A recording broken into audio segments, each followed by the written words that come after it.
Ketika mereka, meskipun ketua sekte Xin dan Qiu Yuebai tidak tahu apa yang sedang terjadi, mereka sudah merasa sedikit tidak enak di hati mereka. Perahu terbang perlahan berhenti di depan gerbang gunung. Semua orang perlahan turun dari perahu terbang. Tetapi semua orang menundukkan kepala mereka dengan ekspresi sedih di wajah mereka. Ketika semua orang turun, Qiu Yuebai masih tidak melihat Ning Jie dan yang lainnya. Dia tidak bisa menahan diri untuk tidak panik. Dia melesat di depan semua orang dan bertanya, "Di mana Ning Jie?" Tidak ada yang berbicara. Liu Yue menghela nafas sedikit. Berpura-pura menyesal dan berkata dengan ragu-ragu, "Yuebai, jangan cemas." Tidak ada yang menyangka bahwa begitu banyak murid BIE yang berada di tahap Jin dan akan memasuki lokasi uji coba kali ini. Sebelum Liu Yue selesai berbicara, Qiu Yuebai menyela dengan tajam. "Saya ingin bertanya di mana murid saya, Ning Jie." Suara ini, dengan dinginnya yang tak berujung, membuat semua orang yang hadir gemetar di dalam hati mereka. Liu Yue pura-pura malu dan menggelengkan kepalanya. Ning Jie sangat berbakat, dia mendapatkan artefak kuno kuali kaisar manusia di alam rahasia percoba, tapi siapa yang menyangka bahwa karena kejadian ini, dia dikepung oleh semua orang di BIE. Dan pada akhirnya, dia tidak dapat keluar dari alam rahasia percobaan. Apa? Mendengar Liu Yue mengatakan ini, Qiu Yuebai terkejut dan tiba-tiba menutupi dadanya. Orang-orang yang datang untuk menyambut mereka dari sekte Miaoyin juga tercengang, ketika mereka mendengar bahwa Ning Jie telah memperoleh artefak kuno, yaitu kuali kaisar manusia. Mereka semua terkejut. Namun setelah mendengar berita bahwa Ning Jie tidak dapat keluar, wajahnya berubah menjadi horor. Alam rahasia persidangan adalah tempat yang sangat berbahaya.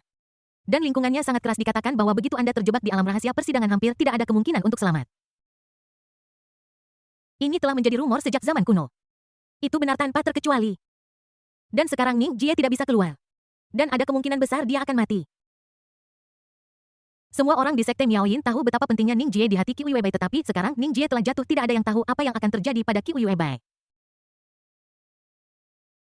Sekte Miaoyin takut akan menghadapi gempa bumi. Setelah hening sejenak, Qiu Yuebai benar-benar meledak. Auranya naik tanpa batas. Dan tekanan spiritual yang mengerikan secara langsung menciptakan tornado kecil. "Katakan sekali lagi saya menyerahkan murid saya kepada Anda, tetapi pada akhirnya Anda memberitahu saya ini." Qiu Yuebai mendekati Liu Yue selangkah demi selangkah dan niat pedang yang kuat sepertinya menembus Liu Yue. Tidak ada keraguan bahwa Liu Yue panik dan buru-buru berkata, "Aku tidak bisa memasuki alam rahasia uji coba. Bagaimana kau bisa memintaku untuk melindunginya? Dia mendapat masalah di alam rahasia uji coba dan tidak ada yang bisa kulakukan untuk membantunya." Saat Liu Yue berbicara, dia melihat Master Sekte Xin berdiri di sampingnya untuk meminta bantuan. Meskipun Master Sekte Xin tahu bagaimana perasaan Qiu Yuebai, bagaimanapun dia adalah Master Sekte, dan dia harus mempertimbangkan keseluruhan situasi. Jadi dia hanya bisa berdiri dan berkata, "Adik junior, soal ini serius, jadi mari kita bawa semua orang kembali dan menanyakan kepada mereka tentang situasinya dengan cermat." Meskipun Qiu Yuebai marah, dia tidak kehilangan akalnya dan hanya bisa mengangguk. Kelompok itu kembali ke Sekte Miaoyin dengan cara yang hebat. Semua murid yang ikut dalam perjalanan ini diinterogasi oleh para tetua. Tetapi hasilnya persis sama. Dikatakan bahwa orang-orang dari BIE muncul di lokasi persidangan dan terlibat dalam pertempuran sengit dengan Ning Jie. Ning Jie tidak keluar ketika lokasi uji coba ditutup. Pada titik ini, pada dasarnya jelas bahwa orang-orang BIE menginginkan kuali kaisar manusia milik Ning Jie, jadi mereka mengepung Ning Jie. Ning Jie dan beberapa orang di sekitarnya terjerat dan terperangkap di alam rahasia. Ada kemungkinan besar untuk jatuh. Suasana di aula utama sekte itu suram. Mata Qiu Yuebai memerah dan dia berteriak dengan dingin, "Kitano, kamu sangat berani." Setelah dia selesai berbicara, dia langsung mengambil pedang roh natalnya dan melayang ke langit. Ketua Sekte Xin secara alami tahu apa yang akan dilakukan Qiu Yuebai. Tetapi dia tidak mencoba menghentikannya karena dia tahu dia tidak bisa menghentikannya. Saat ini di dalam kuali kaisar manusia. Butuh waktu lebih dari 2 jam untuk mendetoksifikasi. Ning Jie kelelahan dan berbaring telentang di tempat tidur. Dia menarik napas dalam-dalam dan merasa lega. Xiao Wanxing yang awalnya kehilangan akal sehatnya telah pulih. Matanya sejerah air mata air dan dia menatap Ning Jie dengan tenang saat ini. Bab 178 akhirnya mendapatkan apa yang diinginkannya. Merasakan napas Xiao Wanxing yang harum seperti anggrek. Ning Jie bertanya dengan prihatin, "Apakah kamu sudah bangun?" Xiao Wanxing melihat pemandangan di mana keduanya berbicara terus terang satu sama lain dan tampak sedikit malu dan hanya mengangguk sedikit. Namun saat ini dia sangat bahagia di dalam hatinya. Ketika dia tiba-tiba diserang oleh Lin Bei dan merasa bahwa dia telah kehilangan kendali atas tubuhnya, dia sebenarnya sangat takut. Dia takut dia akan meninggalkan Ning Jie selamanya. Namun, saya tidak menyangka bahwa pada akhirnya ini akan menjadi berkat tersembunyi. Dia akhirnya menjadi wanita Ning Jie. Dia telah menantikan adegan ini selama 2 kehidupan. Dan akhirnya perasaan ingin menangis karena gembira muncul secara spontan dan air mata kristal berputar-putar di matanya yang indah. Melihat Xiao Wanxing akan menangis. Hati Ning Jie menegang dan dia dengan cepat bertanya, "Ada apa? Apa kamu masih merasa tidak nyaman?" Xiao Wanxing menggelengkan kepalanya. Tapi kemudian mengangguk sedikit, tapi dia terlalu malu untuk mengatakannya dengan lantang. Lagi pula bagaimana seorang gadis bisa membicarakan hal ini? Dia hanya bisa menundukkan kepalanya sedikit. Ning Jie akhirnya mengerti apa yang sedang terjadi. Kalau dipikir-pikir, ada benarnya juga. Lagi pula, karena kepribadian Xiao Wanxing, dia tidak akan mengungkapkannya secara langsung. Tapi kalau dipikir-pikir, Xiao Wanxing pasti punya penyesalan dia kehilangan akal sehatnya untuk pertama kalinya dan tidak bisa merasakan makna sebenarnya. Namun apa yang tidak diketahui Ning Jie adalah bahwa inilah yang juga dipikirkan Xiao Wanxing saat ini. Dia memandang Ning Jie dengan mesra, tetapi identitas dan kepribadiannya tidak memungkinkannya untuk bersikap santai dan tidak terkendali seperti Cu Si. Setelah ragu-ragu untuk waktu yang lama, dia bergerak sedikit lebih dekat ke Ning Jie. Dia bertanya dengan nada yang sangat lembut. Brother of Noning. Ning Lang, bolehkah aku memanggilmu Ning Lang? Ning Jie tersenyum dan mengusap kepala Xiao Wanxing meskipun dia tidak mengatakan apapun. Dia sudah menyetujui secara diam-diam. Xiao Wanxing yang bersemangat berkata dengan suara lembut. Kami hanya... Dia tidak menyelesaikan pertanyaannya, tetapi Ning Jie mengatakan semuanya terus terang. Kamu diracun oleh obat perangsang Lin Bei barusan. Situasinya sangat kritis. Aku mencoba menyelamatkanmu. Setelah mendengarkan, Xiao Wanxing mengangguk, tetapi wajahnya tampak sedikit serius. Yah, jika maksudku jika ini tidak terjadi, apakah kamu masih bersedia memperlakukanku seperti ini? Ning Jie secara alami tahu apa yang dimaksud Xiao Wanxing dan berkata tanpa ragu-ragu. Aku bersedia. Dia berutang pada Xiao Wanxing di kehidupan sebelumnya. Jadi dia akan menebusnya di kehidupan ini apapun yang terjadi. Xiao Wanxing perlahan memeluk Ning Jie dalam pelukannya dan berkata dengan air mata di matanya.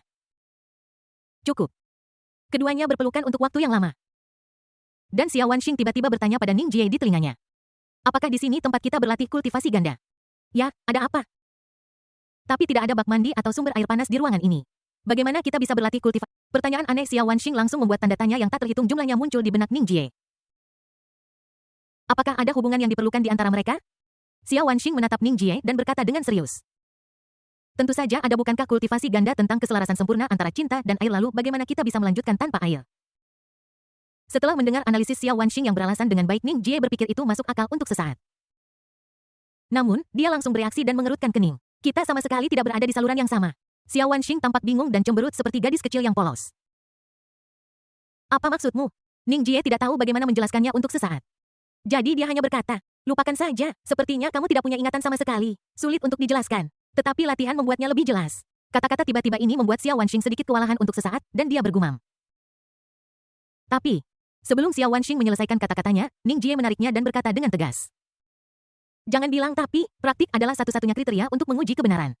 Dalam sekejap, Xiao Wanxing sedikit mengernyit. Meskipun dia telah membuat persiapan yang cukup di dalam hatinya, dia masih sedikit terkejut. Tempat ini tak terlukiskan. Namun, meskipun dia masih merasa tidak nyaman, kilatan licik muncul di mata Xiao Wanxing. Pemburu sejati selalu tampak seperti mangsa.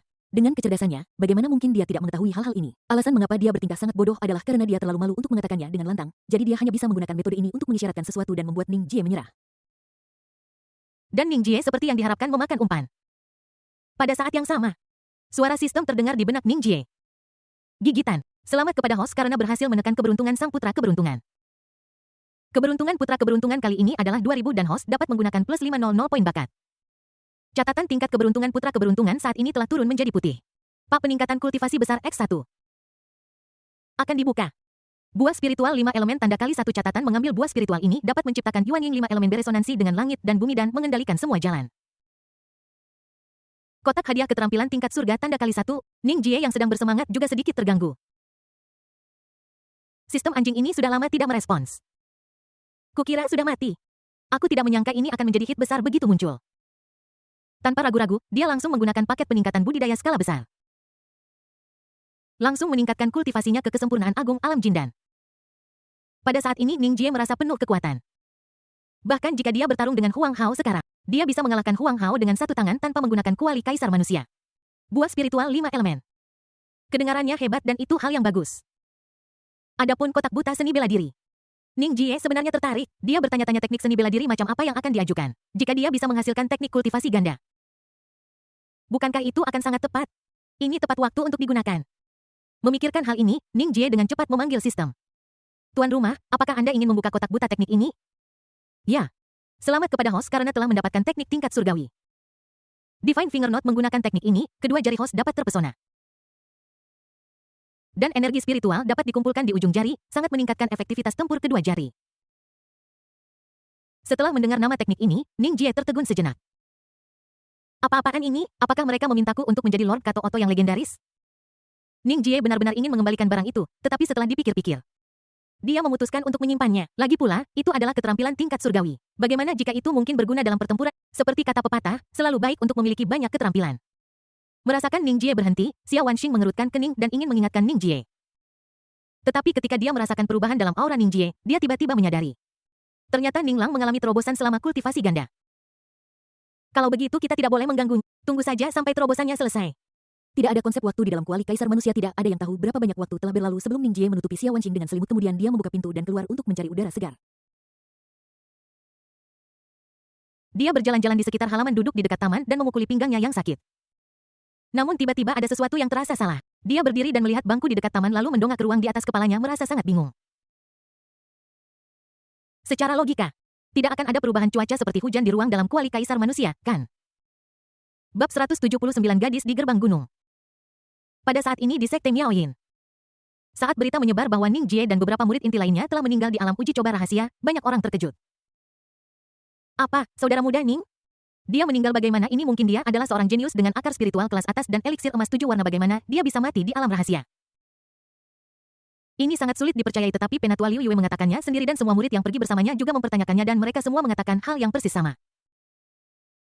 Sepertinya itu benar tanpa keraguan. Sayang sekali, Tuhan iri pada orang-orang berbakat. Sejenak, beberapa orang menghela napas dengan emosi sementara yang lain mengerang sedih. Matahari terbenam. Di depan gerbang gunung Sekte Miaoyin, Si Luo berdiri dengan tenang. Hari ini dia mengenakan pakaian berwarna lavender. Dan warna ungu membuatnya terlihat sangat cerah. Saat ini, mata wanita itu yang seperti air musim gugur tertuju pada jalan gunung yang menghilang di ujung jalan, dan matanya dipenuhi sedikit kesedihan. Ketika dia mengetahui bahwa semua orang yang telah melalui persidangan akan kembali, dia sangat bahagia. Aku menghabiskan waktu setengah jam untuk berdandan hanya untuk menunjukkan sisi terindahku di depan pria itu. Namun, siapa yang menyangka bahwa apa yang akhirnya kita terima akan menjadi berita buruk? Ning Jie telah jatuh. Meskipun semua orang mengatakan demikian sekarang, Si Luo masih tidak ingin mempercayainya. Ning Jie telah berjanji untuk membawakannya beberapa manisan hao, jadi bagaimana mungkin dia meninggal di tempat percobaan seperti itu? Ada juga kakak perempuan Xia Wanxing yang lembut dan perhatian, kakak perempuan Chu Si yang sangat imut. Dan kakak senior Wu Ming yang agak konyol. Semua orang yang telah meninggalkan kesan mendalam di hatinya dengan susah payah ini tidak dapat kembali. Jika aku tahu ini akan menjadi hasilnya, aku seharusnya tidak membiarkan mereka pergi. Si Luo merasa sedih seolah dadanya terkena sesuatu. Air mata keperakan meluap dari matanya tanpa alasan meluncur turun di wajahnya yang lembut dan menetes ke tanah. Jangan menunggu, kembali dulu. Pada saat ini suara lembut dan baik hati dari Sekte Master Yin muncul di belakangnya. Si Luo dengan cepat menyeka air mata dari wajahnya dengan lengan bajunya, lalu berbalik untuk melihat Sekte Master Yin dan berkata dengan senyum paksa. Ibu, kenapa kamu ada di sini? Matahari terbenam sangat indah hari ini sehingga aku tidak bisa menahan diri untuk tidak menontonnya lebih lama. Ketua Sekte Yin menggelengkan kepalanya, berjalan maju, dan membelai kepala Si Luo. Dasar gadis bodoh. Apa maksudmu dengan menonton matahari terbenam? Bagaimana mungkin aku tidak tahu apa yang kamu lakukan, tapi sekarang setelah semuanya menjadi seperti ini, kamu tidak boleh menyakiti dirimu sendiri karena ini.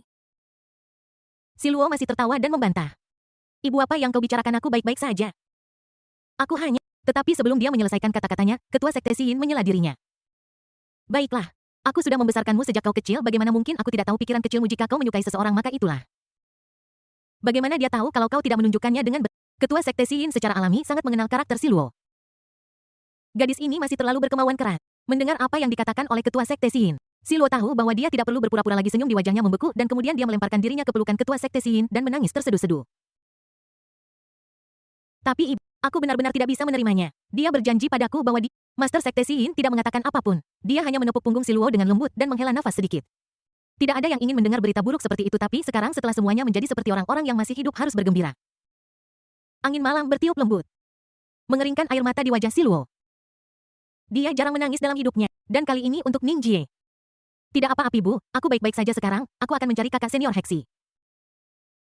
Kamu bisa pergi dan senyum pahit muncul di wajah Si Luo. Sekte Master Yin meraih tangannya dan menepuknya. Dan berkata dengan lembut, silakan. Dia tidak mencoba menahan Si Luo karena dia punya banyak hal yang harus dilakukan. Beraninya Kitano begitu lancang. Kalau begitu pasti akan ada harga yang harus dibayar. Sekte Miaoyin dan aliansi Taois di Zongsu jelas bukan untuk dipermainkan. Di Taman Baikao. Setelah mendengar cerita Si Luo tentang Ning Jie, Hesi yang sedang menumbuk obat di dekatnya sedikit gemetar. Dia berhenti dari apa yang sedang dia lakukan dan menatap Si Luo dengan terkejut. Apa yang kamu katakan? Apakah itu? Si Luo mengangguk dengan sedih. Aku juga tidak ingin mempercayainya, tapi itu benar. Kudengar bahwa saudara senior Ning dikepung oleh lebih dari selusin murid BY tingkat Jindan di area percobaan, dan dia juga dikurung di alam rahasia. Harapan hidupnya tipis. Mata indah Hexi bergerak-gerak dan aku tidak tahu apa yang dia pikirkan. Melihat Hexi tidak berbicara untuk waktu yang lama. Si Luo mengangkat kepalanya dan menatap Hexi yang sedang linglung dan berkata, "Kakak senior Hexi. Kakak senior Hexi." Hexi kembali sadar dari lamunannya dan berkata dengan tergesa-gesa, "Ada apa?" Si Luo cemberut dan berkata dengan ragu, "Kenapa aku merasa kamu aneh? Nono, jangan terlalu sedih, mungkin keajaiban akan terjadi di dunia ini." Hexi bergumam dengan nada halus. Si Luo hanya berpikir Hexi menghiburnya dan menundukkan kepalanya karena frustrasi. Udara berangsur-angsur menjadi sunyi. Setelah beberapa saat, Hexi berkata perlahan, "Xiao Luo, sudah larut sekarang. Bagaimana kalau kamu kembali hari ini dan aku akan menemanimu besok?" Si Luo bingung, ini adalah pertama kalinya selama bertahun-tahun dia mengenal Hexi. Hexi berinisiatif untuk mengusirnya. Melihat reaksi si Luo, Hexi dengan cepat menambahkan, "Aku tidak mencoba mengusirmu, aku hanya merasa tidak enak badan hari ini, aku ingin istirahat lebih awal." "Yang itu akan datang?" Si Luo bertanya. Hexi mengangguk sambil menutupi perutnya dengan satu tangan. Merasa sedikit malu. Wanita selalu memahami satu sama lain, dalam hal ini si Luo langsung memahaminya tetapi masih sedikit bingung. "Itu tidak benar, bukankah kamu sinkron denganku? Mengapa kamu tiba-tiba lebih cepat dari waktu?" Hexi sedikit tersipu dan berkata perlahan, "Masalah ini tidak selalu akurat. Lupakan saja, kalau begitu, kamu istirahat yang baik. Aku akan pergi duluan." Setelah mengatakan itu, si Luo melambaikan tangannya, berdiri dan meninggalkan rumah kayu. Setelah memastikan si Luo sudah pergi jauh, ekspresi Hexi langsung menjadi serius. Dia perlahan berjalan ke tempat tidur dan mengeluarkan cermin perunggu. Kemudian letakkan cermin di atas meja dan gumamkan sesuatu. Bayangan gelap perlahan muncul di cermin perunggu, masih dengan sosok anggun itu. Hexi menyatukan kedua lengannya, berlutut dengan satu kaki dan berkata dengan hormat, "King Tir, ada situasi baru." Bayangan itu berkata dengan tenang, "Ada apa? Aku tidak tertarik mendengar apapun selain urusannya, kau tahu." Suara bayangan hitam itu halus dan samar seolah-olah berasal dari langit di atas. Hexi berkata dengan kategorik, "No. Ini tentang pria itu. Dia tidak kembali dari persidangan ini. Kudengar dia disergap oleh Kitano dan dikunci di alam persidangan rahasia. Hidup atau matinya tidak diketahui." "Apa?" Mendengar Hexi mengatakan ini, Black Shadow mengubah sikap tenangnya yang biasa, dan bahkan suaranya sedikit bergetar. "Kitano, siapa yang mengizinkan mereka melakukan ini?" Bab 180 Rencana untuk Saudari Junior. Mengetahui bahwa orang di cermin itu marah, Hexi tidak berani berbicara. Dia hanya menundukkan kepalanya dalam-dalam dengan dagunya yang halus bertumpu pada lembah yang tertutup salju tebal di dadanya. Ada keheningan panjang. Bayangan di cermin berbicara lagi. "Kamu tetap di Sekte Miaoyin dan beritahu aku segera setelah kamu mendapat berita. Aku ingin pergi ke Beiye untuk menemui orang aneh tua itu secara langsung." Setelah mengatakan ini, tanpa menunggu Hexi merespons, bayangan hitam di cermin menghilang. Hexi membungkuk perlahan lalu menyimpan cermin perunggu itu. Pada saat yang sama, dia melihat keluar rumah kayu. Dengan banyak pikiran di benaknya, dia tidak percaya bahwa raja dengan tubuh yang begitu mulia benar-benar akan pergi sendiri untuk seorang pria. Selain lebih tampan, lebih berbakat, dan lebih menyenangkan untuk diajak bicara, apakah Ning Jie memiliki kekuatan tersembunyi lainnya? Jika tidak, mengapa raja begitu peduli padanya? Untuk sesaat Hexi merasa sedikit menyesal karena dia tidak mengenal Ning Jie dengan baik dan mengenalnya lebih dalam. "Aku tidak tahu apakah akan ada klub ayam di masa depan." Pada saat ini di dalam kuali Kaisar Manusia, Ning Jie tidak tahu gempa macam apa yang akan ditimbulkan kejadian ini bagi benua Tianyan. Dia masih berdiri di halaman, dengan cermat mempelajari perubahan cuaca di dalam kuali Kaisar Manusia. Sekilas pandang, langit di atas kepalaku tampak secerah dan sebiru langit setelah hujan. Sangat jelas dan bersih. Tapi Ning Jie tahu bahwa ini hanyalah ilusi. Sama sekali tidak ada perubahan cuaca di langit di dalam kuali Kaisar Manusia dan bahkan lebih mustahil untuk hujan. Tidak dapat memahaminya, Ning Jie berhenti memikirkannya. Bagaimanapun, pintu keluar tempat uji coba tertutup sekarang. Dan kita tidak bisa keluar bahkan jika kita mau. Mengapa tidak mengambil kesempatan ini untuk mengajak kedua adik perempuan juniorku bersamaku dan menjalani hidup santai sebagai sebuah kelompok? Sekarang kedua adik perempuannya telah menjadi teman curhat sejatinya. Tidak mungkin baginya untuk membiarkan mereka saling cemburu dan memperburuk hubungan mereka. Ning Jie masih sangat terganggu oleh hal-hal seperti api di halaman belakang.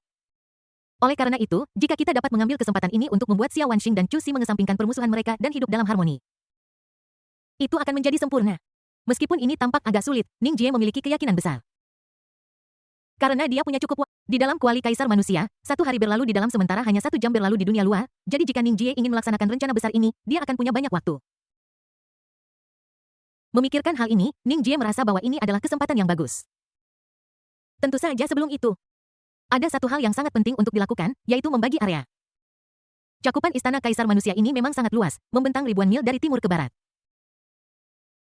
Namun, tidak hanya Ning Jie dan kedua adik perempuannya yang ada di sini, Wu Ming dan Huang Hao juga ada di antara mereka. Jadi hal pertama yang harus dilakukan Ning Jie adalah memperbaiki kedua orang ini di satu tempat untuk mencegah mereka berlarian dan menabraknya dan Xiao Wanxing atau Chu Xi yang akan memalukan. Ning Jie secara akurat menemukan halaman tempat Wu Ming dan Huang Hao berada dan menghilang. Huang Hao, yang sedang membelai pedang api guntur, tiba-tiba merasakan ruang di sekitarnya bergetar. Tepat ketika dia akan berdiri, dia melihat sosok Ning Jie muncul. Huang Hao segera tampak senang dan berkata, "Saudara." Ning Jie meliriknya dan berkata dengan dingin, "Panggil bos." Huang Hao tertegun, tetapi dia tidak peduli tentang itu. Dia hanya mengangguk dan berkata, "Hello bos." Ning Jie mengangguk dan bertanya, "Di mana Wumi?"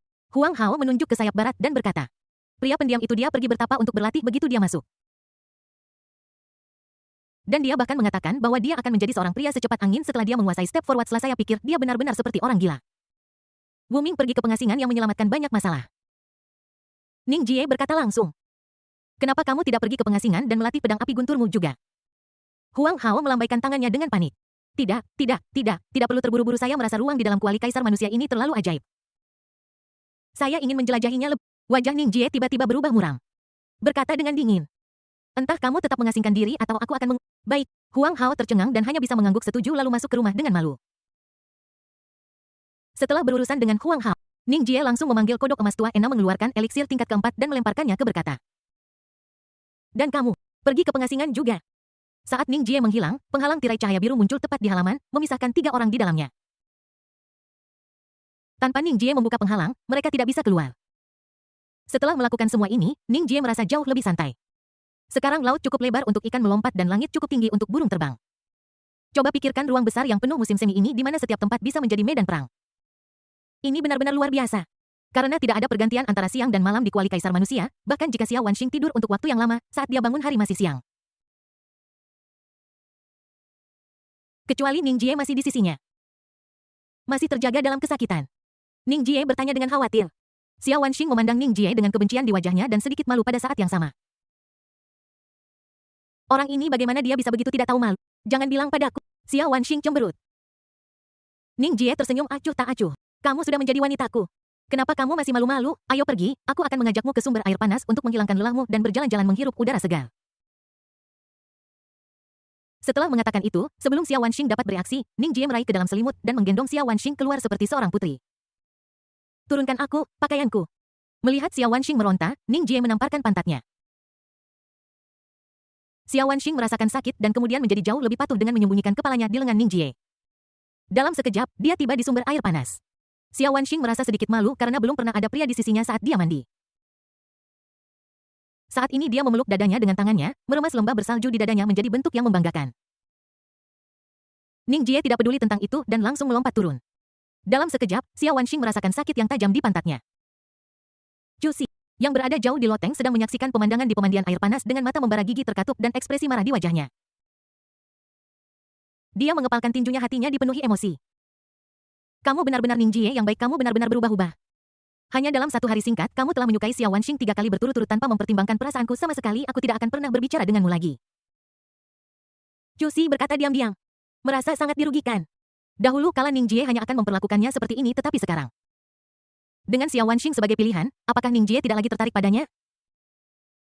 Untuk sesaat, Cusi merasa khawatir dan cemas. Dan selalu ingin mencari Ning Jie untuk meminta klarifikasi, tetapi dia tahu bahwa Ning Jie sedang dalam suasana hati yang baik saat ini dan tidak pantas untuk mengganggunya. "Kamu bisa pergi mencari Xiao Wanxing mulai sekarang. Aku tidak akan memberikannya padamu lagi." Cusi cemberut dan berkata dengan bangga. Bab 181, semua orang harus mati. Kitanun padang rumput hitam tak berujung. Orang tua berambut putih dan berjanggut, Kitano, duduk bersila dengan mata tertutup, dan kekhawatiran mendalam terlihat di antara alisnya. Di sekelilingnya ada murid-muridnya yang mengelilinginya dalam lingkaran dan melakukan upacara pengorbanan tertua yang telah diturunkan di Kitano selama puluhan juta tahun.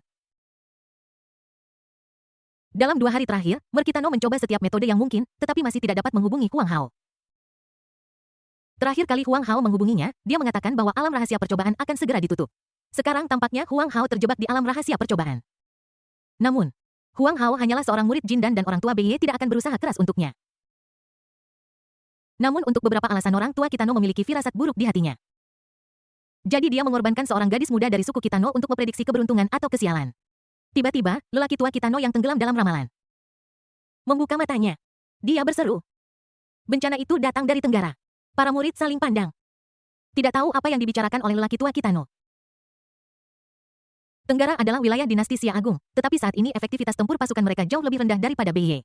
Mereka telah dikalahkan berulang kali dan kehilangan beberapa kota. Bagaimana bisa bencana terjadi di Tenggara? Cepat, semua murid yang hadir ikuti aku ke area terlarang untuk mundur. Pak Tua Kitano merasa semakin tidak nyaman dan berteriak dengan keras. Para murid ini adalah yang paling menjanjikan di tahap Naschen Sol dan tidak boleh terjadi kecelakaan. Semua orang bingung dan hendak meminta klarifikasi. Tapi detik berikutnya sebuah kecelakaan terjadi. Dengan suara dentang, cahaya pedang merah jatuh dari langit. Langsung menerangi seluruh padang rumput BY. Saat ini, waktu seolah berhenti. Di bawah pantulan cahaya pedang, murid-murid lelaki tua Kitano sama sekali tidak dapat bergerak. Salah satu dari mereka adalah seorang jenius di tahap Naschen Sol, tetapi pada saat ini mereka seperti anak domba yang semua orang menatap langit dengan linglung. Cahaya pedang merah menembus atmosfer di bawah cahaya yang ditingkatkan seketika ruang tampak terbelah menjadi celah besar. Dan di celah itu ada galaksi cemerlang yang membuat sulit untuk membuka mata Anda. Cahaya menghilang dan sesosok tubuh perlahan berjalan keluar dari cahaya pedang. Itu adalah pendekar pedang mabuk yang terkenal di seluruh benua Tianyan, Qiyu Yuebai. Sosoknya yang ramping berdiri diam di langit yang diwarnai merah oleh pedang, pakaian putihnya lebih putih dari salju, dan di bawah pantulan cahaya pedang, seluruh tubuhnya tampak diwarnai dengan lapisan cahaya keemasan redup. Seperti seorang peri yang turun dari langit ke dunia fana, dengan pakaian berkibar, dia tampak siap terbang bersama angin kapan saja. Semua orang memandangi peri cantik yang memukau di langit. Tetapi pada saat ini mereka lupa untuk mengaguminya karena aura kuat yang terpancar dari wanita ini membuat mereka merasa seperti semut. Orang tua Kitano terkejut, tetapi dia tetap memaksakan diri untuk berbicara dengan lantang. Qiyu Yuebai. Mendengar nama ini, semua murid Kitano benar-benar bersemangat. Qiyu Yuebai. Dia adalah pendekar pedang mabuk yang terkenal di dunia. Ya Tuhan, tidak heran dia memancarkan aura yang begitu kuat. Sangat menakutkan. Dia sepertinya telah menembus kehampaan dan datang ke sini. Apa yang akan dia lakukan? Mengapa aku merasa tidak enak? Energi pedang yang mengerikan. Aku merasa seluruh tubuhnya seperti pedang tajam, terutama sorot matanya sepertinya itu bisa menembus diriku. Beberapa orang tidak bisa tidak mengagumi Qiyu Yuebai. Bagaimanapun, dia adalah pria kuat legendaris yang tak tertandingi. Tetapi beberapa orang merasa jijik. Di antara mereka, seorang murid Kitano bernama Nian Qi berteriak. Pendekar pedang mabuk, apa sekarang dia telah tiba di wilayah BY kita? Apakah kamu masih ingin meningkatkan ambisi orang lain dan menghancurkan prestise kamu sendiri? Guru kami bukan orang yang mudah dibodohi. Menurut pendapat saya Qiyu Yuebai itu cantik. Jika Anda tahu apa yang baik untuk Anda, turun dan bersenang-senanglah dengan saudara-saudaramu. Kalau tidak, jangan pernah berpikir untuk meninggalkan BY hidup-hidup. Istri Nian adalah murid paling berbakat di antara murid-murid orang tua BY.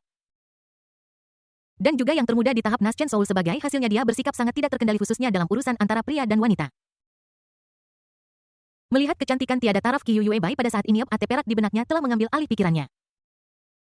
Itulah mengapa dia mengucapkan kata-kata keterlaluan seperti, tentu saja, dia mengatakan ini dengan percaya diri karena di dalam hatinya guru dia orang tua BY adalah yang terkuat di seluruh benua Tianyan dan dia tidak berpikir Qiyu Yuebai adalah lawan orang tua BY. Pada saat yang sama dan juga karena dia masih muda, dia tidak tahu banyak tentang insiden di mana Qiyu Yuebai memotong salah satu lengan orang tua Kitano. Namun, saat dia mengatakan ini wajah orang tua Kitano berubah dan dia hampir menutupi mulutnya. Tapi sudah terlambat. Qiyu Yuebai tiba-tiba menatap istrinya dengan dingin. Detik berikutnya, ekspresi wajah istri Nian membeku dan cahaya pedang yang mengerikan menelannya seluruhnya. Setelah pedang itu melintas, istrinya menghilang, hanya menyisakan abu beterbangan di langit. Seorang jenius di generasinya, Qiyu Yuebai membunuhnya secara instan hanya dengan satu tatapan.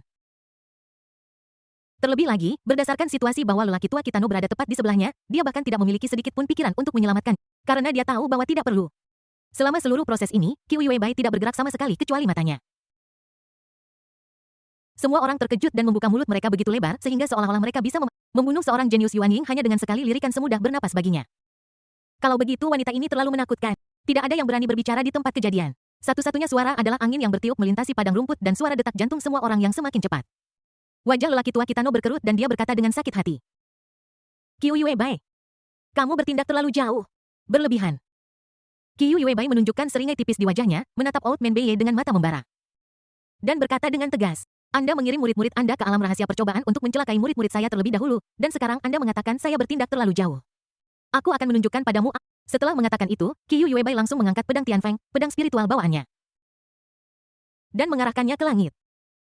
Lei Zeng. Mengikuti teriakan dingin Qiyu Yuebai, cahaya pedang merah bergegas langsung ke langit yang luas. Langit yang awalnya tenang tiba-tiba tertutup awan gelap, sambaran petir yang mengerikan jatuh dari langit, terbelah di udara dan menyerang langsung ke arah murid-murid tua Kitano yang sombong.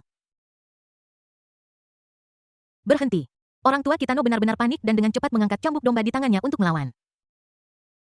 Tirai lampu hijau terpancar dari cambuk domba dan menyebar di tempat menyelimuti murid-murid yang gemetaran. Cahaya pedang yang disertai petir menghantam tirai cahaya dan kaki lelaki tua Kitano tenggelam dan kakinya tenggelam ke tanah. Dan di tirai lampu hijau, retakan kecil secara bertahap muncul. Qiu Yuebai menatap dingin pada orang tua Beiye dan mendengus. Aku ingin melihat apakah kau bisa melindungi mereka hari ini. Setelah mengatakan ini, pupil Qiu Yuebai mengerut dan aura di belakangnya tiba-tiba meningkat. Dia mengayunkan pedang roh kelahirannya ke depan dengan ganas. Tidak ada terlalu banyak gerakan mewah. Tetapi semuanya adalah gerakan membunuh yang mematikan cahaya pedang secepat kilat dan membawa embusan angin yang kencang. Berpisah dengan hormat, pedang ini adalah yang paling kuat. Seluruh tanah Kitano diterangi oleh cahaya pedang merah dan tekanan spiritual yang mengerikan secara langsung menyebabkan angin dan awan bergelombang. Saat cahaya pedang jatuh, tirai lampu hijau hancur seperti kayu lapuk. Cahaya pedang yang mengerikan langsung menelan semua murid orang tua Beiye yang hadir. Orang-orang ini menghilang bahkan sebelum mereka sempat berseru. Tidak mau, orang tua Kitano memuntahkan seteguk darah ke tanah dan berteriak dengan memilukan. Bab 182 muridmu masih hidup. Orang-orang ini adalah yang terbaik di antara murid alam jiwa baru lahirnya. Setelah mengolah mereka dengan susah payah begitu lama, tetapi sekarang mereka telah dibantai oleh Qiu Yuebai.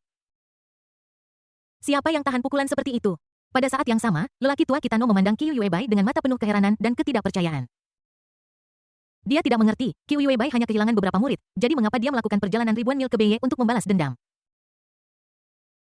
Kamu tahu, dia membunuh begitu banyak murid ketika dia datang ke sini dan sama sekali tidak ada ruang untuk meredakan ketegangan antara dua sekte besar. Mengapa jadi seperti ini? Ini sama sekali tidak sesuai dengan kepribadian Qiu Yuebai yang bebas dan mudah. Tetapi hal-hal telah sampai pada titik ini bahkan jika lelaki tua Kitano tidak ingin bertarung, dia harus bertarung. Pertempuran ini menyangkut harga diri Kitano. Qiu Yuebai, Anda sangat baik saya ingin melihat seberapa besar kekuatan Anda telah tumbuh selama bertahun-tahun. Ada kemarahan yang tak berkesudahan dalam suara lelaki tua Kitano. Selama bertahun-tahun dia telah berlatih keras dalam pengasingan hanya untuk mengalahkan Qiu Yuebai suatu hari nanti dan mendapatkan kembali wajah yang hilang ketika Qiu Yuebai mematahkan lengannya. Hari ini adalah harinya. Pria tua Kitano perlahan berdiri lalu naik ke udara dan terbang ke udara. Sejajar dengan Qiu Yuebai. Dia memegang cambuk domba di satu tangan dan meraih udara dengan tangan yang lain. Dalam sekejap 5 api terbang keluar. Warnanya merah tua dan setebal ember, dan langsung meraih Qiu Yuebai. Sebagai prajurit Kitano yang kuat yang hampir setenar Qiu Yuebai, kultivasi orang tua Kitano sama-sama tak terduga. Cakarnya mengandung kekuatan tak terbatas dan suhu api yang mengerikan seolah membakar seluruh udara. Sebelum cakar itu tiba, gelombang panas besar menghantam wajahnya. Tapi Qiu Yuebai sama sekali tidak panik. Dia mengangkat kendi anggur di tangannya dan menyesapnya. Kemudian pedang panjang tiba-tiba naik dan bunga pedang yang indah terbentuk di tangannya. Dalam sekejap, badan pedang itu bersinar terang, dan cahaya merah yang menyilaukan membuat sulit untuk melihat langsung ke arahnya. Sebuah pedang menusuk keluar. Tampak biasa saja, tetapi energi pedang yang besar meledak, membentuk 7 energi cemerlang, seperti menggulung ribuan timbunan salju. Dan menyerang lelaki tua Kitano dengan momentum yang tak terhentikan. Swish! Pada saat bentrokan keras, 5 cakar dengan api besar ditelan oleh cahaya pedang Qiu Yuebai dan kemudian dimusnahkan. 5 dari 7 cahaya pedang menghilang dan 2 sisanya langsung menyerang lelaki tua Beiye tanpa halangan apapun. Ini. Orang tua Kitano langsung panik. Dia secara alami mengenali gerakan yang digunakan oleh Qiu Yuebai, tetapi yang tidak dia duga adalah ketika Qiu Yuebai menggunakan gerakan ini lagi, 5 cahaya pedang telah meningkat menjadi 7. Ini adalah sesuatu yang tidak pernah diharap. Kitano. Dalam kepanikan, dia harus mengayunkan cambuk dombanya di udara mencoba memblokir 2 cahaya pedang menakutkan yang tersisa. Meskipun dia nyaris tidak memblokirnya, niat pedang dahsyat yang terkandung dalam cahaya pedang masih menembus ke dalam tubuh lelaki tua Kitano, destroying vitalitasnya di dalam tubuhnya. Untungnya, pertahanan fisik lelaki tua Kitano cukup kuat sehingga dia tidak langsung terjatuh. Namun pada saat ini mata lelaki tua Kitano menjadi serius. Qiu Yuebai memang pantas menjadi Qiu Yuebai. Masih sangat rumit. Sepertinya aku harus mengandalkan kekuatan itu sekarang, jika tidak, akan sulit untuk menghadapi Qiu Yuebai hari ini. Saat dia memikirkannya, orang tua Kitano perlahan mundur, ekspresinya menjadi sangat aneh. Apa yang orang ini lakukan? Qiu Yuebai sedikit bingung. Tetapi di detik berikutnya cahaya merah gelap muncul di sekitar tubuh lelaki tua Kitano. Cahaya ini membawa aura yang sangat dingin yang terasa dingin. Dengan berkat aura ini lelaki tua Kitano tampak beberapa dekade lebih muda dengan cahaya terang di matanya. Dan auranya sendiri juga tiba-tiba meningkat beberapa kali lipat. Roh penyihir. Qiu Yuebai sedikit mengernyit mengenali aura jahat itu. Dia langsung mengerti mengapa Beiye tiba-tiba menyerang dinasti Xia Agung. Dan mengapa orang tua Beiye juga mengirim begitu banyak murid untuk membantu. Ternyata itu karena ilmu sihir. Tidak heran monster tua Kitano ini begitu arogan, ternyata dia punya sesuatu untuk diandalkan. Keadaan menjadi sedikit rumit. Tapi Qiu Yuebai tidak akan mundur. Dikatakan bahwa seseorang akan tak terkalahkan setelah diberkati dengan energi penyihir. Dia akan mengalaminya hari ini. Monster tua Beiye, latihanmu berhenti di sini. Qiu Yuebai berkata dengan dingin. Bagi para praktisi, Satu-satunya cara adalah menjadi kuat sendiri. Begitu Anda bergantung pada kekuatan orang lain, akan sulit untuk membuat kemajuan. Bagaimana mungkin Kitano tidak mengetahui kebenaran ini? Namun, dia telah hidup terlalu lama dan kultivasinya meningkat sangat lambat. Dia secara bertahap kehilangan kesabarannya. Jika dia ingin menjadi lebih kuat, dia hanya bisa mengandalkan energi sihir yang ditinggalkan di dunia oleh Wu Jin yang legendaris. Untungnya dia menemukannya, dan ini juga pertama kalinya dia menggunakan kekuatan sihir. Jangan bicara omong kosong, jika aku bisa membunuhmu hari ini, semuanya akan sepadan. Kilatan kegembiraan terlihat di mata lelaki tua Kitano. 1 abad rasa malu akhirnya akan dihapuskan hari ini. Qiyu Yuebai menunjukkan sedikit rasa jijik di matanya dan berkata terus terang. Sungguh mimpi orang bodoh. Setelah mengatakan itu, seluruh orang itu bergerak seketika. Dia bergegas menuju lelaki tua Kitano seperti pedang tajam dengan kecepatan yang luar biasa cepat dan lelaki tua Kitano harus merespons dengan tergesa-gesa. Hanya bayangan kedua pria yang bertarung yang tertinggal di udara, orang biasa tidak dapat melihat jejak pertempuran sama sekali. Seluruh padang rumput Beiye berada dalam kekacauan pada saat itu. Sinar pedang yang mengerikan melintas di langit diketahui berapa lama pertempuran berlangsung sebelum kedua pria itu mundur. Luka pedang di tubuh pria dari Kitano itu terlihat dengan mata telanjang tetapi dengan bantuan sihir, luka-luka itu menggeliat dan sembuh dengan cepat. Dan wajah Qiyu Yuebai juga sedikit pucat. Dia tahu bahwa dia harus bertarung dengan cepat dan tidak membuang waktu dengan lelaki tua Kitano lagi pula ini adalah wilayah Kitano. Qiyu mengatupkan gigi peraknya dan auranya meledak. Di belakangnya, berdiri pedang panjang setinggi langit. Surga dunia seperti Dharma. Hati orang tua Kitano menegang, sepertinya Qiyu Yuebai akan menggunakan langkah mematikan. Ekspresi wajahnya juga menjadi sangat serius. Dan citra dharmanya muncul yang merupakan minotaur hitam besar. Duel antara Master Top tidak melibatkan terlalu banyak gerakan mewah atau omong kosong yang tidak perlu. Citra dharma langit dan bumi Qiyu Yuebai tiba-tiba menebas dari awan. Membawa serta embusan angin yang menakutkan seperti pelangi putih di langit memotong langit dan angin serta awan langit dan bumi tiba-tiba berubah. Sosok minotaur dari lelaki tua Kitano berdiri kokoh di tanah dengan tanduk besarnya yang menjulang lurus ke atas. Pada saat benturan keras angin kencang bertiup di atas padang rumput. Dan bahkan rumput di tanah pun tertiup angin hingga menampakkan tanah yang gelap. Tanduk banteng itu dipotong, dan citra dharma langit dan bumi milik lelaki tua Kitano jatuh ke tanah dengan suara keras. Pada saat yang sama, lelaki tua Kitano juga jatuh ke tanah. Dia meringkuk di tanah dengan ekspresi kesakitan di wajahnya. Citra dharmanya hancur. Yang setara dengan kehilangan separuh nyawanya. Di bawah kekuatan yang dahsyat, setetes darah merah terang mengalir dari sudut mulut Qiyu Yuebai. Melihat Qiyu Yuebai mendekat perlahan dengan pedang di tangan. Orang tua Beiye panik dan berteriak. Qiyu Yuebai, mengapa kamu melakukan ini? Qiyu Yuebai mencibir. Kamu mengirim begitu banyak murid tingkat jin dan untuk mengepung muridku secara paksa merebut kesempatan kuali kaisar manusia miliknya dan membunuhnya. Sekarang kamu bertanya mengapa aku melakukan ini. Orang tua Kitano langsung mengerti bahwa orang yang mendapatkan kuali kaisar manusia adalah murid Qiyu Yuebai. Dia berkata dengan cepat. Aku memang melakukan itu, tetapi muridku memberitahuku sebelum dia kehilangan kontak bahwa dia hanya terjebak di alam rahasia persidangan. Dan dia tidak mati, mungkin muridmu juga belum mati, mereka hanya terjebak di alam rahasia. Mendengar ini, ekspresi Qiyu Yuebai tiba-tiba berubah. Ning Jie mungkin masih hidup. Bab 183 kakak senior adalah pria kasar. Melihat penampilan Qiyu Yuebai, lelaki tua Kitano merasa seperti telah meraih sedotan penyelamat. Dia berkata dengan cepat, ya setelah alam rahasia ditutup dan bagian dalam serta luar terputus, bagaimana Anda bisa yakin bahwa murid Anda telah meninggal? Qiyu Yuebai sedikit tertegun, ujung pedang yang tajam mengarah langsung ke orang tua Kitano. Tetapi Anda dan saya sama-sama tahu bahaya alam percobaan rahasia setelah alam rahasia ditutup. Tidakkah kamu tahu betapa berbahayanya ini? Aku tahu, tapi muridmu memiliki kuali kaisar manusia bersamanya, jadi mungkin dia bisa mengubah bahaya menjadi keselamatan. Mendengar apa yang dikatakan orang tua Kitano, Qiyu Yuebai juga tenggelam dalam pikiran yang dalam. Meskipun dia tahu betul bahwa lelaki tua Kitano mengatakan ini untuk menyelamatkan nyawanya, tidak dapat disangkal bahwa ada kebenaran dalam apa yang dia katakan. Ning Jie telah diakui oleh kuali kaisar manusia, yang setara dengan mendapatkan restu dari kaisar manusia kuno. Tak perlu dikatakan lagi keberadaan macam apa kaisar manusia itu. Jika Ning Jie telah diberkati oleh kaisar manusia, dia pasti tidak akan mati dengan mudah. Selain itu, lelaki tua Beiye mengungkapkan informasi penting bahwa muridnya masih hidup, jadi Ning Jie, yang juga terdampar di lokasi uji coba secara alami, memiliki peluang besar untuk bertahan hidup. Akan sangat bagus jika itu masalahnya. Memikirkan ini, kegembiraan yang tak terlukiskan muncul di mata Qiyu Yuebai. Lihat di sini. Orang tua Kitano memanfaatkan kemenangan itu dan melanjutkan. Tidak perlu bagi kita untuk bertarung sampai mati hanya karena tidak akan terlambat untuk membalas dendam padaku setelah kamu yakin muridmu sudah mati. Hal yang paling mendesak adalah menyelamatkan muridmu. Mendengar apa yang dikatakan lelaki tua Kitano, Qiyu Yuebai sedikit mengernyit. Dia sebenarnya tahu betul dalam hatinya bahwa meskipun lelaki tua Kitano tampaknya berada pada posisi yang kurang menguntungkan dalam pertempuran ini, semua orang tahu yang sebenarnya. Kedua belah pihak adalah ahli tingkat atas yang telah hidup selama ribuan tahun dan memiliki banyak kartu truf di tangan mereka. Alasan mengapa mereka lebih memilih mengakui kekalahan daripada menggunakannya adalah karena ini belum menjadi momen hidup dan mati. Dan mereka tidak akan dengan mudah membeberkan kartu-kartu ini ke dunia. Mudah baginya untuk mengalahkan lelaki tua Kitanobu tetapi tidak akan mudah untuk membunuhnya. Sekarang hidup dan mati Ning Jie tidak pasti. Tidak perlu membuang terlalu banyak energi untuk masalah ini. Menyelamatkan Ning Jie adalah prioritas utama. Dengan ini dalam pikiran, Qiu Yuebai perlahan menyimpan pedangnya tanpa ragu sedikit pun. Saat ruang berfluktuasi, dia menghilang dalam sekejap, hanya menyisakan suara dinginnya di antara langit dan bumi. Jika muridku mati, Qiu Yuebai akan memastikan kamu dikuburkan bersamaku bahkan sampai aku mati. Orang tua Kitano bangkit dari tanah. Sambil memegangi dadanya mengeluarkan ramuan hijau dari lengan bajunya dan memasukkannya ke dalam mulut lalu menatap langit dan bergumam pada dirinya sendiri.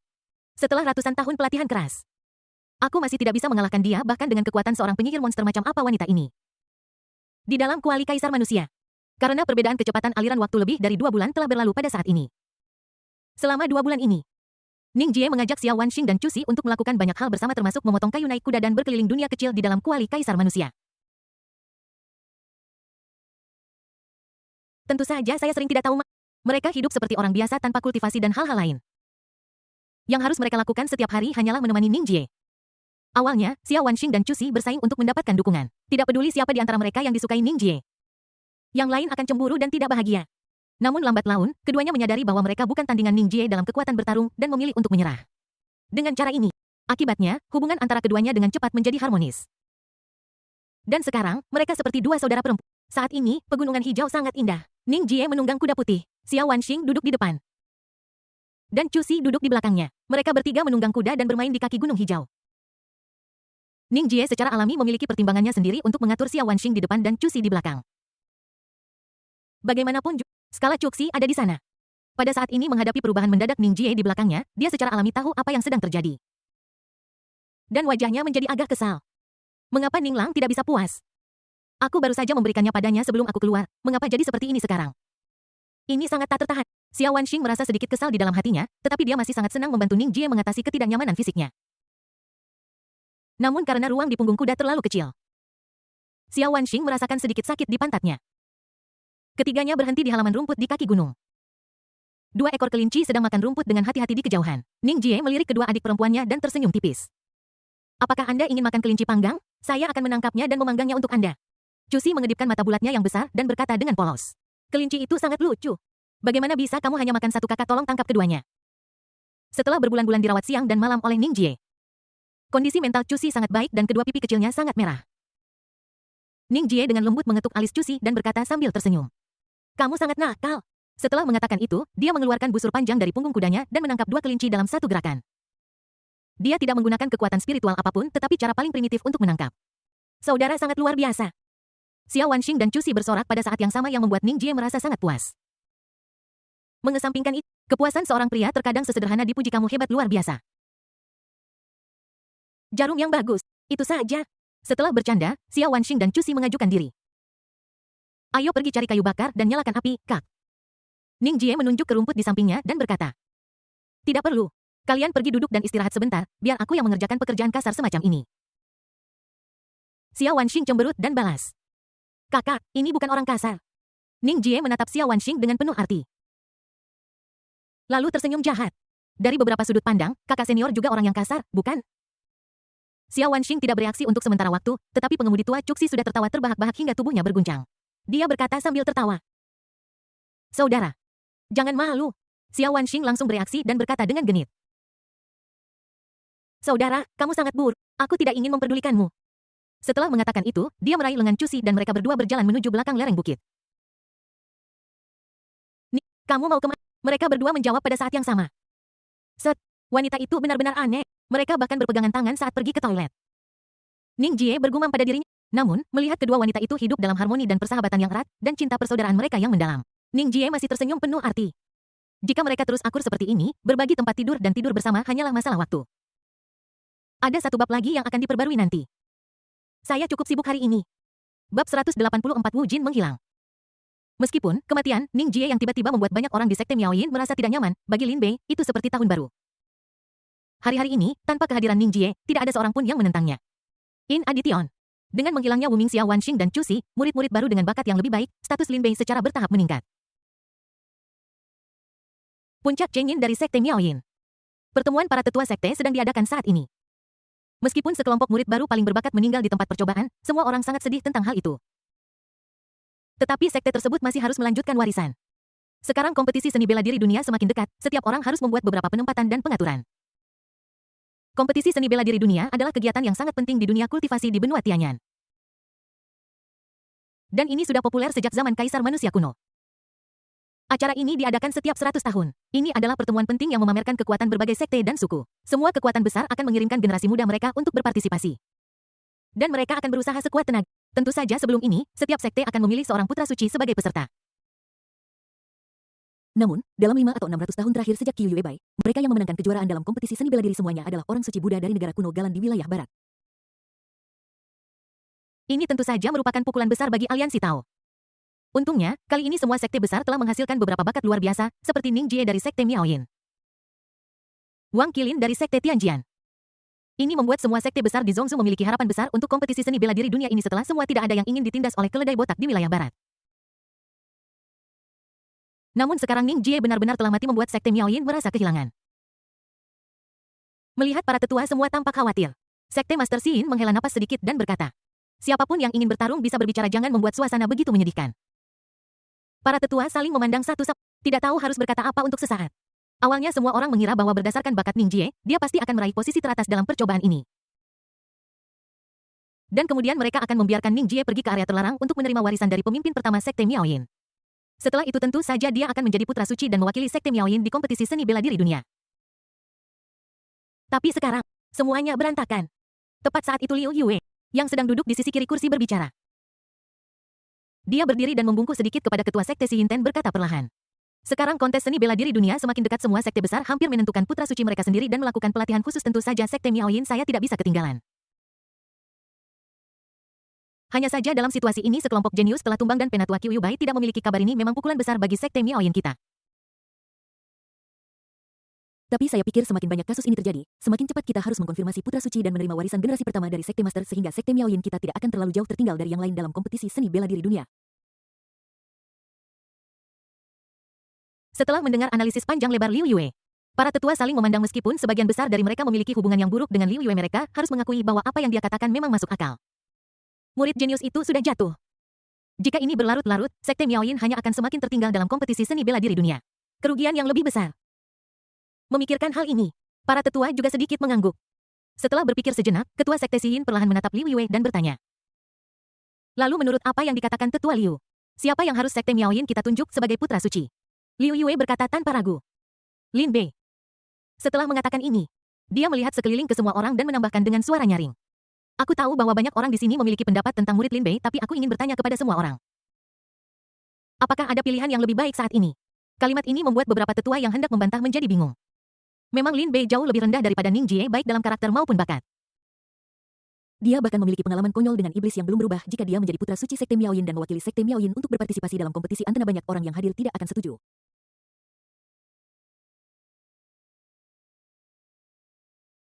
Tapi sekarang, beberapa jenius sekte termasuk Ning Jie semuanya telah meninggal.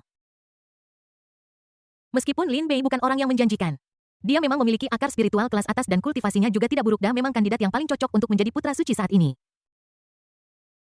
Pertemuan itu hening kembali untuk sementara waktu. Semua orang memiliki ekspresi aneh di wajah mereka. Beberapa tak berdaya dan beberapa bingung. Lihat ini. Sek Master Si Yin mengelus dahinya dan melambaikan tangannya. Oke. Mari kita akhiri rapat hari ini di sini dan membahas masalah ini nanti. Kerumunan orang bubar. Di ruangan besar, hanya Master Sekte Si Yin yang tersisa. Dia menggosok pelipisnya dengan lembut, merasa sangat terganggu. Kandidat putra suci sekte dalam benaknya secara alami adalah Ning Jie, tetapi sekarang dia benar-benar tidak dapat memikirkan cara yang lebih baik. Sebagai pemimpin sekte, dia memiliki banyak hal untuk dipertimbangkan. Dia tidak boleh membuat keputusan berdasarkan suka dan tidak suka serta emosi pribadinya. Dia harus mempertimbangkan perkembangan Sekte Miaoyin. Adik perempuan, aku harap kamu bisa segera kembali dan memberiku harapan. Sekte Master Si Yin bergumam. Dan sosok Qiu Yuebai muncul lagi di benaknya. Setelah pertemuan, Liu Yue segera menemukan Lin Bei dan memberitahunya kabar baik itu. Setelah mendengar berita itu, Lin Bei tiba-tiba berdiri dan berkata dengan terkejut. Apakah yang dikatakan Elder Liu itu benar? Tentu saja. Meskipun Sekte Master Si Yin belum menyatakan pendapatnya, situasi saat ini seperti memaksa bebek kerak. Hanya masalah waktu sebelum dia setuju. Lin Bei tertawa. Dengan sangat liar dan gembira. Oke, itu bagus. Lin Bei berteriak dengan keras. Emosinya hampir gila. Awalnya dia hanya ingin membalas dendam pada Ning Jie, tapi dia tidak menyangka hal sebaik ini akan terjadi. Bayangkan saja jika dia bisa memenangkan kejuaraan di kompetisi seni bela diri dunia. Dia akan terkenal di seluruh dunia. Saat itu kesempatan ketenaran. Keberuntungan dan kecantikan akan berada dalam jangkauan Anda. Di bawah erosi bertahap ilmu sihir, pikiran Lin Bei berangsur-angsur menjadi terdistorsi dan maniak. Liu Yue tersenyum sedikit dan berkata, "Kalau begitu saya ucapkan selamat sebelumnya." "Terima kasih, Elder Liu. Aku tidak akan pernah melupakan kebaikanmu. Aku ada hal lain yang harus dilakukan, jadi aku akan pergi dulu." Setelah mengatakan itu, Lin Bei berjalan mengitari Liu Yue dan diam-diam masuk jauh ke gunung belakang. "Tentu saja, aku adalah putra keberuntungan," Lin Bei berkata dengan bangga sambil berlari cepat. Saat ini, kesempatan besar ada di hadapannya. Dia harus menemukan Wu Jin untuk mempelajari kekuatan magis yang lebih hebat untuk menghadapi kompetisi seni bela diri dunia yang akan datang. Dia turun ke dasar tebing jauh di gunung belakang dengan mudah. Dan kemudian memasuki gua tempat Wu Jin disegel. Namun ketika dia melihat danau darah dari kejauhan, dia tercengang. Pantai danau itu dipenuhi dengan mayat-mayat yang mengerut. Danau darah yang awalnya melonjak sekarang telah mandek dan beberapa rantai besi tebal yang awalnya mengunci Wu Jin juga pecah berkeping-keping. Adapun pusat danau darah, Wu Jin hilang. Bab 185 Qiu Yuebai ada di sini. Wu Jin menghilang.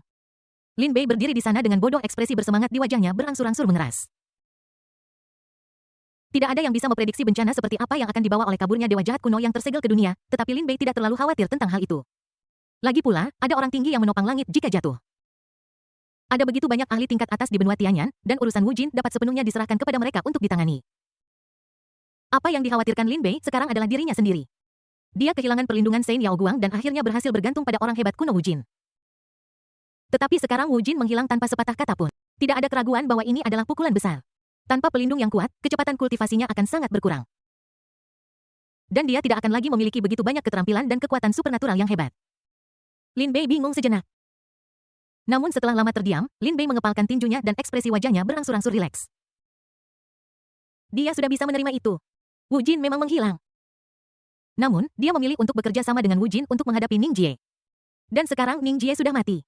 Musuh terbesar sudah mati, jadi apa bedanya jika kita kehilangan bantuan Wu Jin? Adapun kesempatan dan kekuatan magis Lin Bei akan segera menjadi satu-satunya putra suci Sekte Miao Yin. Dia juga bisa mendapatkan warisan dari generasi pertama Master Sekte Miao Yin, yang juga merupakan kesempatan bagus. Dan begitu dia menjadi terkenal di kompetisi seni bela diri, bukankah akan mudah untuk mendapatkan apapun yang dia inginkan? Memikirkan hal ini, Lin Bei menunjukkan senyum percaya diri dan puas. Apa namanya ini? Inilah yang dimaksud setelah mencari tinggi dan rendah untuk sesuatu, akhirnya menemukannya tanpa usaha apapun. Lin Bei menghela nafas saat dia menuju Sekte Miao Yin. Dia sedang menyusun rencana di benaknya. Menilai dari situasi saat ini, tingkat dukungan di antara para tetua agar dia menjadi putra suci sekte masih sangat tinggi. Lagi pula, mereka tidak punya pilihan. Satu-satunya faktor yang tidak pasti sekarang adalah ketua sekte Xiyin. Sekali ketua sekte Xiyin pun setuju, maka itu akan menjadi hal yang pasti baginya untuk menjadi putra suci sekte itu. Oleh karena itu, yang harus dia lakukan selanjutnya adalah segera. Rumor mulai menyebar di Sekte Miao Yin bahwa Lin Bei akan menjadi putra suci sekte dan mewakili Sekte Miao Yin dalam kompetisi seni bela diri dunia, dan rumor menjadi semakin intens. Keesokan harinya, di depan gerbang gunung Sekte Miao Yin, matahari merah terbit, cahayanya terang, dan cahaya pagi jatuh di pegunungan, seolah menutupi puncak dengan tabir emas. Si Luo masih datang ke platform pelatihan pedang tertinggi di depan gerbang gunung untuk berlatih saat matahari terbit setiap hari, dan dia terlihat sangat rajin. Ini membuat semua murid menjadi sangat bingung. Anda harus tahu bahwa Si Luo adalah pria pemalas terkenal di Sekte Miao Yin. Dia tidak pernah suka berlatih, tetapi akhir-akhir ini dia tampaknya telah menjadi orang yang berbeda karena suatu alasan. Datanglah paling awal setiap hari dan pulang paling akhir. Tentu saja. Yang tidak disadari semua orang adalah meskipun Si Luo Ming berlatih di permukaan, matanya sebenarnya tertuju pada ujung jalan di depan gerbang gunung. Dia sedang menunggu Ning Jie untuk kembali. Menunggu keajaiban. Pada saat ini para murid datang dalam kelompok yang terdiri dari 3 atau 4 orang sambil mengobrol. Apakah kamu sudah dengar sekte itu berencana menjadikan Lin Bei putra suci dan mewakili sekte tersebut dalam kompetisi seni bela diri dunia? Aku tidak tahu keberuntungan macam apa yang dimiliki anak ini, Lin Bei, hingga mendapatkan keuntungan sebesar ini. Siapa bilang tidak? Aku dengar dari guru bahwa senior Ning Jie awalnya adalah orang yang dipilih untuk menjadi putra suci sekte, tapi sekarang banyak jenius yang telah meninggal dunia. Lin Bei adalah satu-satunya yang memenuhi persyaratan di antara murid-murid baru.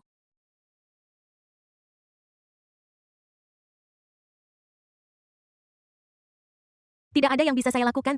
Mendengar percakapan antara beberapa orang, mata Si Luo tiba-tiba berubah, dan dia bergegas maju dan bertanya dengan marah. Apa yang kamu katakan? Lin Bei ingin menjadi putra suci sekte? Para murid itu terkejut dengan Si Luo dan berkata dengan cepat. Ya, masalah ini hampir selesai. Ini sedang disebarkan di sekitar sekte luar dan dalam. Si Luo mengepalkan tinjunya dan ekspresinya menjadi sangat marah. Posisi putra suci awalnya milik kakak senior Ning. Sekarang jika sekte memberikan posisi ini kepada Lin Bei, itu akan setara dengan mengumumkan kepada semua orang bahwa Ning Jie memang telah jatuh. No, ini sama sekali tidak dapat diterima. Kakak senior Ning tidak akan mati. Si Luo memiliki keinginan untuk menangis, jadi dia terbang ke langit dengan pedangnya dan menuju puncak Chengyin. Dia mendorong pintu kamar ketua sekte Xiyin dan melihat ketua sekte Xiyin yang sedang membaca di mejanya. Si Luo tidak bertele-tele dan berkata terus terang. Apakah Anda benar-benar ingin Lin Bei menjadi putra suci sekte? Pemimpin sekte Xiyin perlahan mengangkat kepalanya. Dia menatap si Luo dengan tenang tanpa mengatakan apa-apa. Dia hanya melambai padanya. Isyarat untuk datang dan duduk. Setelah si Luo duduk di sampingnya, pemimpin sekte Xiyin berkata dengan tenang. Bukannya aku ingin dia menjadi putra suci sekte. Coba lihat ini. Si Luo sedikit bingung, tetapi tetap menundukkan kepalanya dan mulai membolak-balik halaman namun. Semakin dia melihat semakin aneh ekspresi di wajahnya tampak. Ini semua adalah analisis dan saran tentang situasi terkini sekte Miaoyin, dan sebagian besar orang setuju untuk membiarkan Lin Bei menjadi putra suci sekte itu. Setelah membacanya, si Luo tampak melankolis. Sekte Master Xiyin menghela napas perlahan dan berkata dengan lembut. Meskipun aku adalah pemimpin sekte Miaoyin, saya masih memiliki beberapa motif egois. Saya tahu Anda tertarik pada Ning Jie dan saya bersedia membiarkannya menjadi putra suci. Ini adalah apa yang telah didiskusikan oleh Paman Qiyu dan saya. Dan Ning Jie pasti mampu menjadi putra suci. Tetapi Anda telah melihat situasi saat ini. Daftar putra suci dari setiap sekte utama telah diselesaikan dan sekte Miaoyin saya adalah satu-satunya yang belum diputuskan. Lagi pula, menerima warisan dari ketua sekte generasi pertama juga mendesak. Sungguh tidak banyak waktu tersisa untuk kita. Bahkan jika aku tidak mau, aku tidak bisa mengabaikan situasi keseluruhan. Uji coba sekte ini mengalami kecelakaan seperti itu. Aku tidak tahu apakah ini kehendak Tuhan, tetapi sekarang aku hanya punya pilihan ini. Adapun masa depannya saya sangat berharap sesuatu yang tidak terduga akan terjadi. Setelah mendengarkan apa yang dikatakan oleh ketua sekte Xiyin, si Luo perlahan menutup matanya. Dia tidak tahu apa yang harus dilakukan, dia hanya berharap keajaiban akan segera terjadi. Ning Jieyu cabul mesum kotor. Kamu harus kembali. Si Luo berteriak dalam hati, lalu membenamkan kepalanya dengan lemah di pelukan ketua sekte Xiyin. Segera, Dewan Sesepuh Sekte mengeluarkan pesan. Lin Bei terpilih sebagai putra suci sekte dan akan mewakili sekte Miaoyin dalam berpartisipasi dalam kompetisi seni bela diri dunia. Upacara penobatan putra suci akan diadakan dalam 3 hari. Segera setelah pengumuman ini keluar, sekte Miaoyin menjadi gempar.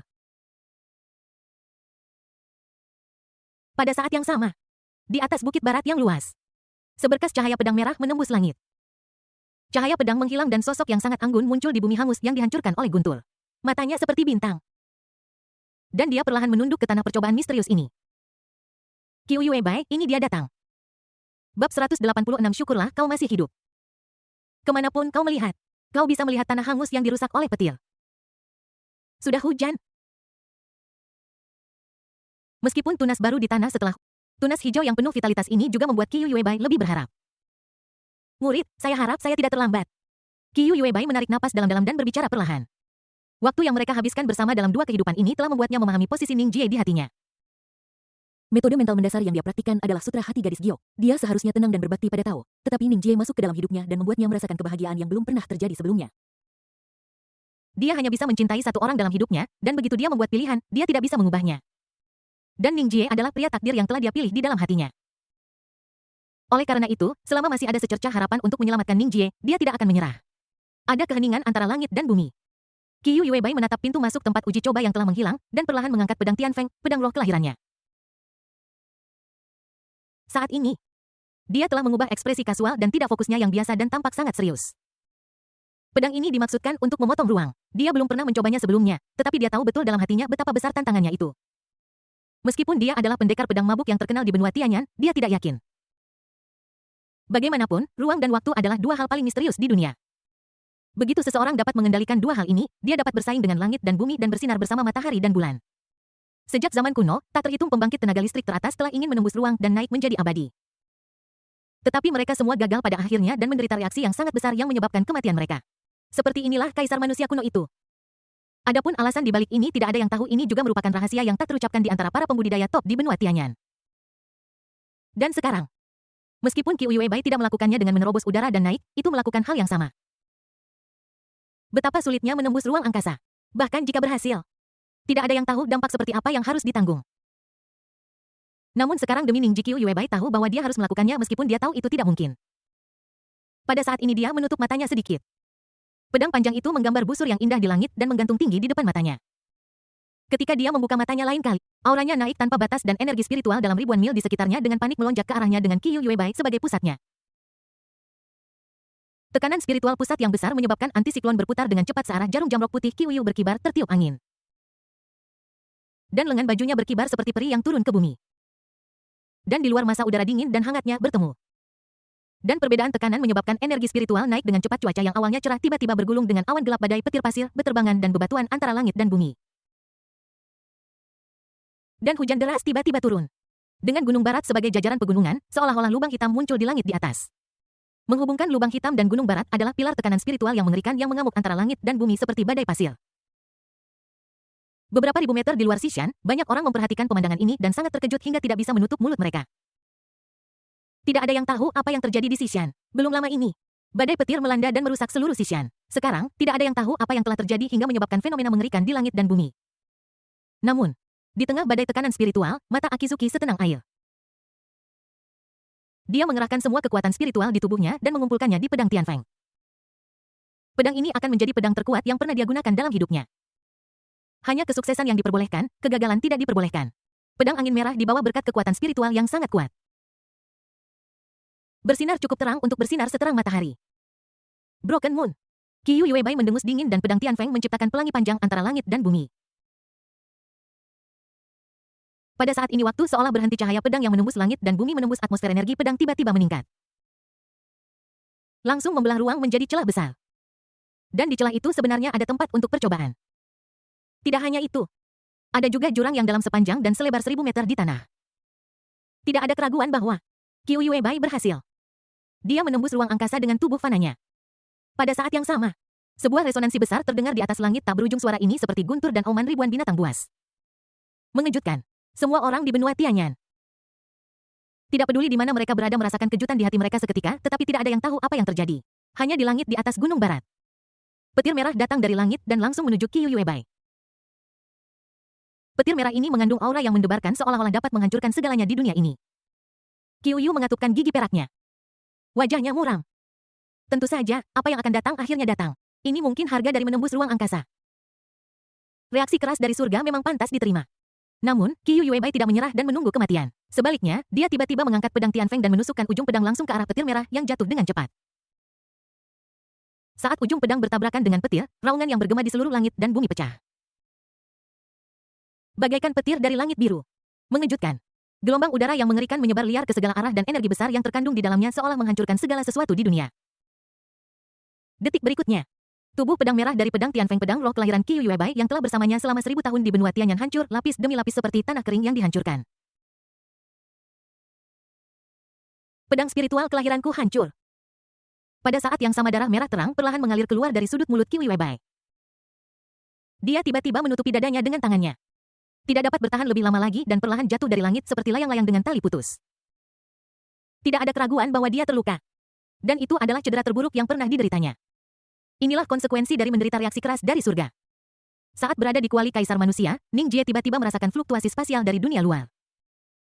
Pintu keluar alam rahasia persidangan dibuka secara paksa. Dia tiba-tiba sangat gembira. Awalnya dia berpikir bahwa dia hanya bisa menunggu sampai alam rahasia persidangan berikutnya dibuka sebelum dia bisa keluar. Bagaimanapun, tidak seorang pun di benua Tianyan yang bisa membuka paksa ruang rahasia. Tapi sekarang alam rahasia itu terbuka, bagaimana mungkin dia tidak bersemangat? Siapa itu? Meskipun dia sangat bingung. Ning Jie tahu bahwa dia tidak punya banyak waktu untuk berpikir. Yang terpenting saat ini adalah bergegas keluar. Dia buru-buru membawa kedua adik perempuannya dan menghindari kuali kaisar manusia, lalu terbang keluar dari alam percobaan rahasia. Dan saat dia terbang keluar dari alam percobaan rahasia, dia terpana oleh pemandangan di hadapannya. Kulihat energi spiritual di sekitarnya melonjak dalam kekacauan, pasir dan bebatuan beterbangan di antara langit dan bumi. Seolah-olah dunia hancur membuat orang merasa sangat terkejut. Tiba-tiba Ning Jie merasakan napas yang sangat familiar. Itu Tuan Qiyu Yuebai. Dia buru-buru mengikuti aroma itu dan melihat Qiyu Yuebai perlahan jatuh ke tanah dari langit. Ning Jie tertegun dan terbang menuju Qiyu Yuebai dengan seluruh kekuatannya. Tuan. Ketika mereka berada 3 atau 200 meter dari tanah, Ning Jie menangkap Qiyu Yuebai dan berteriak cemas. Qiyu Yuebai ying di lengannya. Menatap wajah Ning Jie yang familiar, terentang tangan gioknya yang ramping berlumuran darah ingin menyentuh wajah Ning, tetapi akhirnya membiarkannya jatuh dengan lemah. Ada darah di sudut mulutnya, tetapi dia masih tersenyum lega. Kamu masih hidup, sungguh luar biasa bisa hidup. Bab 187 menuju ke pembaruan tambahan Sekte Hewan. Sekarang Ning Jie secara alami mengerti bahwa orang yang menyelamatkannya dari alam rahasia uji coba tertutup pastilah Qiu Yuebai. Dia tidak tahu bagaimana Qiu Yuebai menerobos ruang angkasa, tetapi mengingat kekacauan di sekelilingnya. Ning Jie tahu bahwa Qiu Yuebai pasti telah menghabiskan banyak tenaga untuk melakukannya. Dan dia bahkan melukai dirinya sendiri dengan serius. Melihat Qiu Yuebai berbaring di lengannya yang napasnya jauh lebih lemah dari biasanya. Ning Jie merasa sangat tersentuh. Tanpa ragu sedikit pun, dia langsung mentransfer semua kekuatan spiritual di tubuhnya ke tubuh Qiu Yuebai. Namun bagi Qiu Yuebai, energi spiritual yang memasuki tubuhnya ini seperti setetes air di lautan. Tidak apa-apa. Qiu Yuebai menekan ketidaknyamanan di pergelangan tangannya. Dan menggelengkan kepalanya padanya. Dia sendiri sangat jelas tentang situasinya saat ini. Pedang roh kelahirannya sangat terkait dengannya sekarang. Pedang itu hancur untuk melawan serangan balik dari Dao Surgawi. Yang telah membawa bencana pada dirinya sendiri dan sekarang dia terkena petir surgawi yang mengerikan. Meskipun pertahanan tubuh Qiu Yuebai sangat kuat setelah hampir menghabiskan seluruh kekuatan spiritualnya untuk menembus ruang. Dia tidak memiliki banyak kekuatan untuk menahan serangan.